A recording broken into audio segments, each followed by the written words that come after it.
तर एक मोठी बातमी आहे। कोरोना काळात कामगारांना दिलेला भत्ता एसटी महामंडळ वसूल करणार आहे।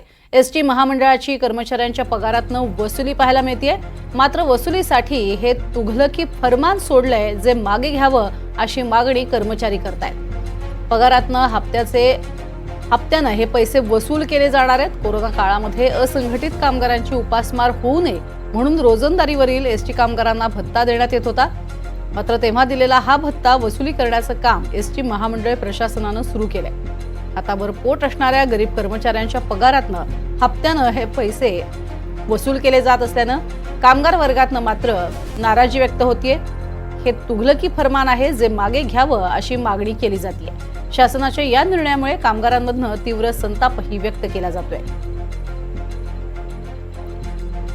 तर महाराष्ट्र एसटी कर्मचारी काँग्रेसचे सरचिटणीस श्रीरंग बर्गे हे सध्या आपल्या सोबत आहेत। श्रीरंगजी, स्वागत आहे आपलं एनडीटीव्ही मराठीमध्ये। मुळात हा जो निर्णय घेण्यात आलेला आहे, हा निर्णय घेत असताना कर्मचाऱ्यांना विश्वासात घेतलं गेलं होतं का? काय सांगून हा निर्णय घेतला गेला? मुळात हे परिपत्रक काढताना वसुलीचं कर्मचाऱ्यांना विश्वासात घेतलेलं नाही आहे।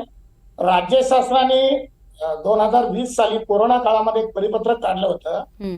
त्याच्यामध्ये म्हटलं होतं की असंघटित कामगारांना सुद्धा जर ते कामावर येत नसतील तर त्यांना घरी बसून पगार द्यायचा आहे। काही कंपन्यांनी आस्थापनांनी त्याची अंमलबजावणी सुद्धा केली। जे कर्मचारी लॉकडाऊनमुळे कामावर हजर होऊ शकले नव्हते त्या सगळ्यांना वेतन दिलेलं आहे त्या काळामध्ये। असं असताना एसटी मध्ये मात्र जे रोजंदारीवर काम करणारे कर्मचारी आहेत त्यांना वेतन दिलं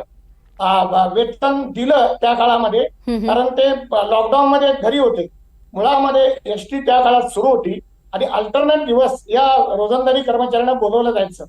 मग ज्या दिवशी ते कामावर नव्हते त्या दिवशीचं वेतन त्यावेळी देण्यात आलं। त्यानंतर आता एक दिलेलं वेतन कापावं म्हणून एसटी महामंडळाने फरमान काढलं आणि चक्क 59 लाख रुपयाची वसुली एसटीच्या सातारा विभागामध्ये सुरू केली। आणि याच बरोबर राज्यातल्या साधारणतः 5 ते 7 हजार रोजंदारी कर्मचाऱ्यांना हे वेतन मुळात दिलंच नाहीये कोरोना काळातलं, आणि त्यामुळे त्या राज्य शासनाच्या परिपत्रकाचा भंग झालेला आहे।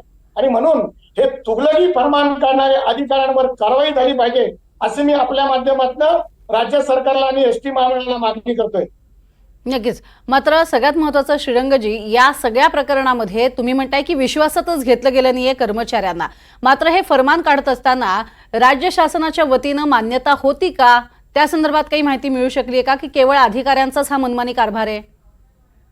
मला असं वाटतं याचा राज्य सरकारचे संबंध जोडण्यात काही अर्थ नाहीये। हे अधिकारी लेवलला झालेलं आहे। आमच्याकडे जी ऑडिट पार्टी असते त्या ऑडिटने काहीतरी सांगितलं की रोजंदार कर्मचाऱ्यांना देता येणार नाही। पण ते एसटीच्या पटलावर आहेत ना, रोजंदारीचा काय संबंध येतो? जे एसटीच्या पटलावर आहेत त्या सगळ्यांना दिलं पाहिजे। मुळामध्ये जर खाजगी आस्थापनामध्ये अगदी नाका कामगारांना सुद्धा ते जर कायम काम करत असतील एखाद्या कंपनीकडे तर त्यांना त्या काळात वेतन दिलेलं आहे। एसटी महामंडळ ही शासकीय संस्था आहे।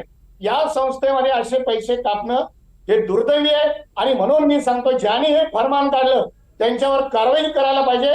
आणि ज्यांना हे वेतन त्या काळात मिळाले नाही, ज्या रोजंदार कर्मचाऱ्यांना त्यांना हे वेतन मिळाले नाही, अशा 5 ते 7 हजार कर्मचाऱ्यांना त्या काळातलं वेतन दिलं पाहिजे अशी मागणी सुद्धा आम्ही आपल्या माध्यमातून राज्य शासन आणि एसटी महामंडळाला करतो।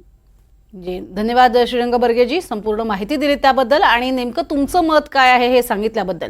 तर एसटी कर्मचाऱ्यांचे हे जे काही भत्ते आहेत ते कापले जाण्याचं जे फरमान तुघलकी स्वरूपामध्ये काढलं गेलेलं आहे ते अर्थातच कुठल्याही पद्धतीनं या कर्मचाऱ्यांना विश्वासात न घेता काढलं गेलंय आणि त्यामध्ये काही अधिकाऱ्यांचा समावेश आहे असा थेट आरोप काँग्रेसचे सरचिटणीस श्रीरंग बर्गे यांनी केलेला आहे, जे एसटी कर्मचारी संघटनेचे आहेत।